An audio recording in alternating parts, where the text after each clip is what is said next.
Mesdames et messieurs, bonjour et ravi de vous retrouver dans cette nouvelle édition de Midi au Caire, votre fenêtre sur le monde égyptien, votre fenêtre sur les grands événements qui ont émaillé la scène égyptienne durant les derniers jours. Donc, tout de suite, nous allons entrer ensemble dans cette nouvelle tournée dans le monde égyptien, mais après cette petite pause.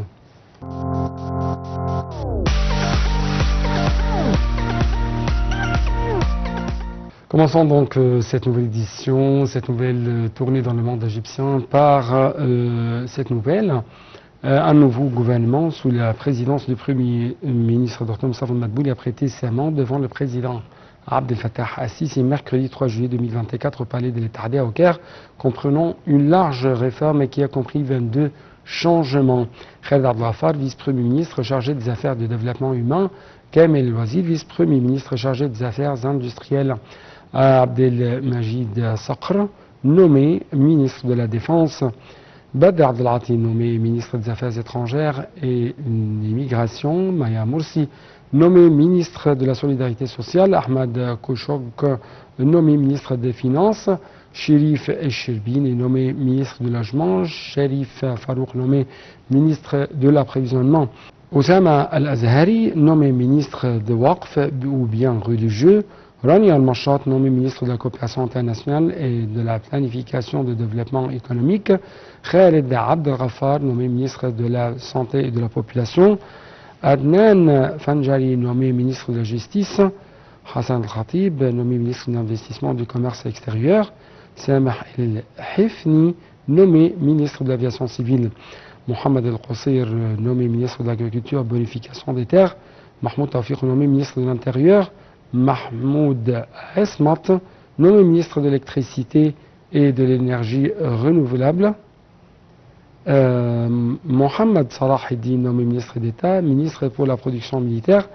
Ahmad Hanou, nommé ministre de la Culture, Mahmoud Fawzi, nommé ministre des Affaires parlementaires, juridiques et de la coordination politique, Karim Khaled Badoui, nommé également ministre du pétrole et des ressources minérales, Chérif Fathi, nommé ministre du Tourisme et des Antiquités, Yasmine Fouad, ministre de l'Environnement, Manal Awad Mikhaïl, nommé ministre du Développement local, Mohamed Abdelatif, nommé également ministre de l'Éducation et de l'Enseignement technique, Ayman Achour, nommé ministre de l'Enseignement supérieur et de la Recherche scientifique, Amr Tal'a, nommé ministre des Télécommunications et des Technologies de l'Information, Kamel El-Wazir, nommé ministre des Transports et de l'Industrie, Hassan Shehata, nommé ministre du Travail, Ashraf Sobhi, nommé ministre de la Jeunesse et du Sport, Sharif Farouk, nommé ministre de l'Approvisionnement et du Commerce intérieur, Mahmoud Esmat, nommé ministre du secteur public, Chérif Echerbini, nommé ministre du Logement des agglomérations urbaines,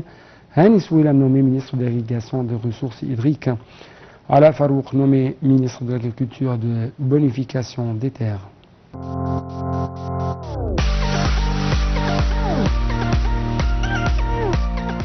Donc, comme vous avez vu, un nouveau gouvernement sous la présidence du Premier ministre Dr Moustapha Madbouli a prêté serment devant le président égyptien Abdel Fattah al-Sisi le 3 juillet 2024 au palais de l'Etihadiyya au Caire.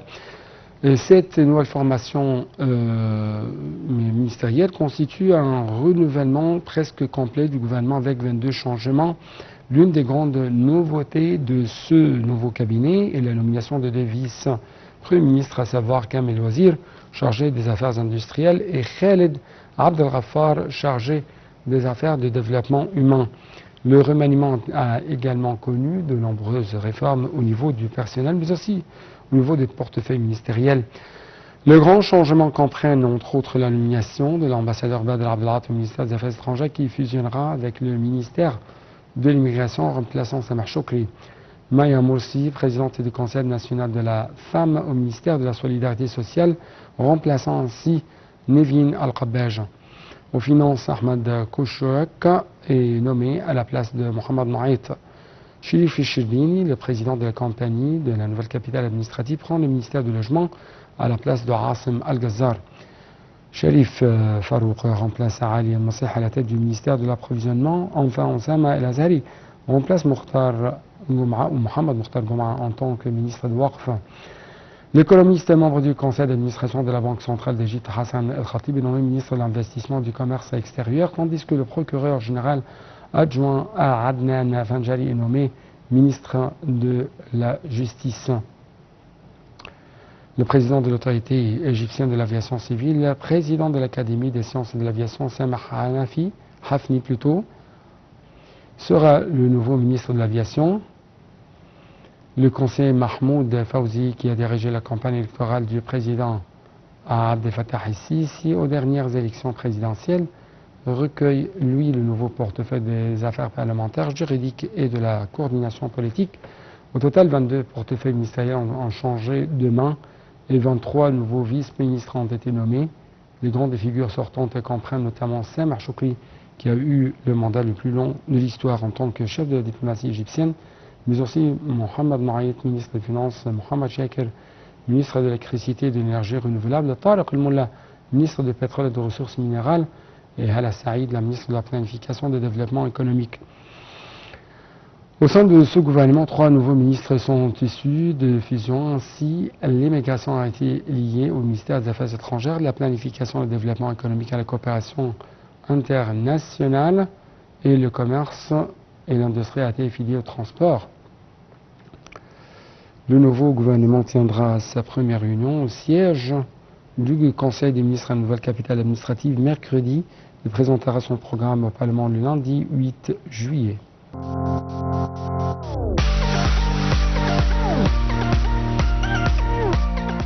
Je dois vous rappeler, chers téléspectateurs, que le président Abdel Fattah el-Sisi a publié un décret nommant le général de corps d'armée Ahmed Fath Ibrahim Khalifa au poste d'état-major, ou plutôt au poste de chef d'état-major des forces armées. Le président Sisi a également publié un décret républicain promouvant le général de division Abdelmajid, Ahmed Abdelmajid Sakr, au rang de général de corps d'armée.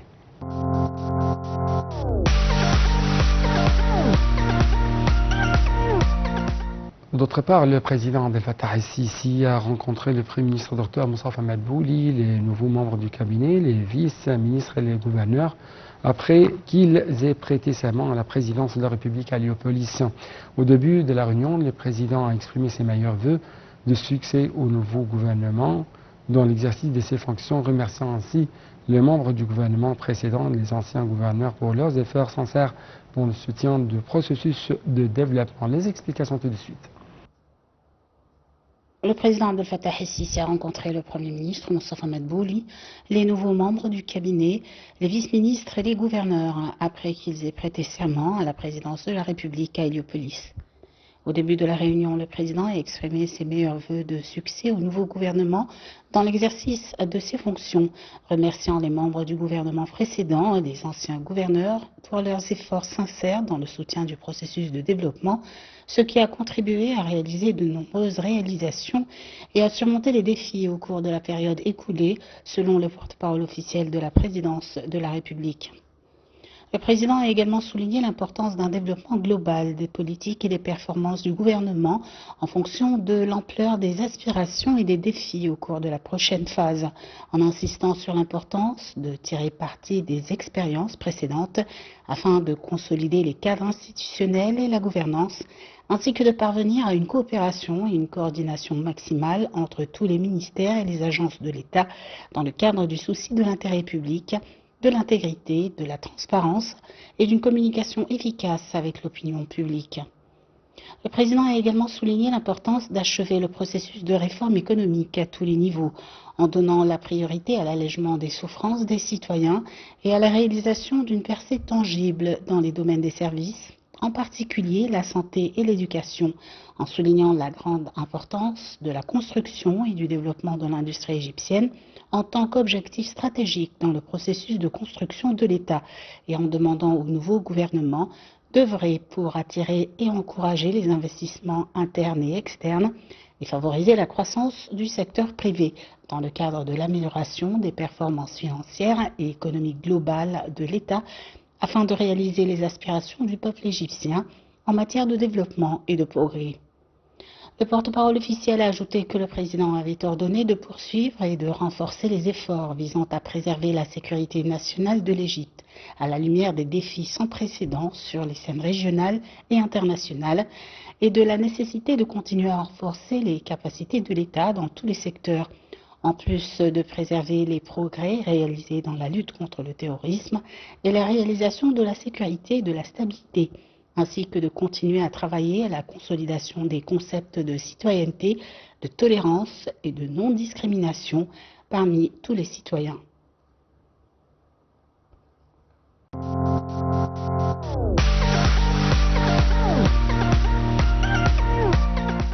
A rappeler également que le Premier ministre Dr Moussa Mahamat a assisté à la cérémonie de signature d'un accord d'actionnaire entre le Fonds souverain d'Égypte pour l'investissement et le développement, le Fonds égyptien pour le soutien au développement de l'éducation et la société, la CIRA, pour les services éducatifs, pour créer une nouvelle société pour développer 4 modèles de nouvelles universités internationales en Égypte. Tout de suite un commentaire. Le Premier ministre Moustapha Madbouli a assisté à la cérémonie de signature d'un accord d'actionnaire entre le Fonds souverain d'Égypte pour l'investissement et le développement, le Fonds égyptien pour le soutien et le développement de l'éducation et de la société Al-Sira pour les services éducatifs, pour créer une nouvelle société, et cela afin de développer 4 modèles de nouvelles universités internationales en Égypte. Cette société combine un mélange unique de filières universitaires internationales et d'universités technologiques. Ont signé cet accord la ministre du Plan du Développement économique, également PDG du Fonds souverain d'Égypte pour le développement et l'investissement, le ministre de l'Enseignement supérieur et de la Recherche scientifique et d'autres responsables concernés. En vertu de cet accord, les nouvelles universités seront créées en coopération avec un certain nombre d'établissements d'enseignement internationaux prestigieux au Canada, en Suisse, en Allemagne et aux États-Unis par l'intermédiaire de partenaires qui seront annoncés immédiatement après la signature des accords de coopération pertinents. Ce partenariat entre les institutions des secteurs publics et privés confirme l'engagement commun des différentes parties de travailler ensemble pour atteindre l'excellence et promouvoir l'innovation dans le domaine des services éducatifs en partenariat et en garantissant que les étudiants égyptiens bénéficient des meilleurs programmes éducatifs qui correspondent aux normes internationales, ce qui aura un impact positif sur l'amélioration de la qualité du système éducatif en Égypte.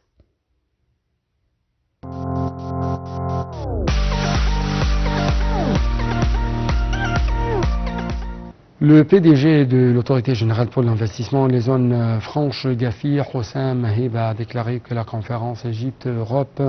sur l'investissement est un modèle de partenariat entre le gouvernement et le secteur privé pour attirer les investissements et atteindre les objectifs de développement économique et social visant, ou plutôt vision 2030 de l'Égypte. Étant donné que le secteur privé a contribué au processus, ou plutôt au succès de la conférence, en commençant par le parrainage de financement jusqu'à la signature des mémorandums d'entente et de cadre d'accord avec la partie européenne pendant les sessions de la conférence. Dans un communiqué de Gafi, M. Heb a ajouté qu'au cours de la dernière période, l'autorité a signé un certain nombre de MOU avec de grandes institutions du secteur privé pour contribuer aux efforts visant à promouvoir les investissements en Égypte, et ce qui reflète que le gouvernement égyptien était convaincu que la réussite des investisseurs plutôt sur le marché égyptien était le facteur le plus important pour attirer de nouveaux investissements.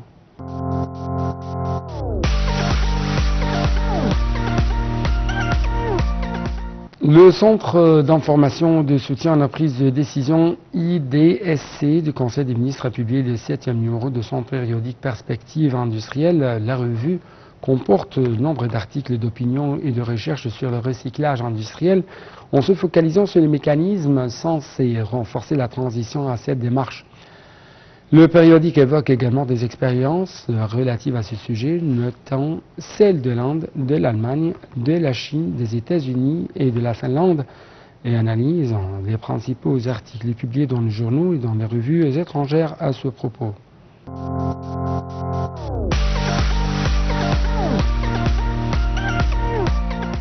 L'ambassadeur de France en Égypte, son Excellence Éric Chevalier, a pris part à la cérémonie de lancement du projet Alexandria Bikes Concept, porté par des acteurs français. Ce projet de déploiement de vélos cargo à assistance électrique est établi en partenariat avec le gouvernorat d'Alexandrie et était financé quand même par un don de la France, a-t-on appris d'un communiqué de l'ambassade au Caire. Ce nouveau projet franco-égyptien vise à améliorer les modes de transport écologique à les rendre plus adaptés aux problématiques de la ville. Contribuant aux ambitions vertes des autorités d'Alexandrie, ce projet bien sûr, permettra 2 expérimentations avec 27 triporteurs à assistance électrique en fabrication française, la mise à disposition des vélos utilitaires pour les commerçants locaux, les services techniques de la ville d'Alexandrie, notamment autour de futures banques de sang, et le déploiement de vélos taxis à destination touristique aux abords de la gare ferroviaire d'Alexandrie.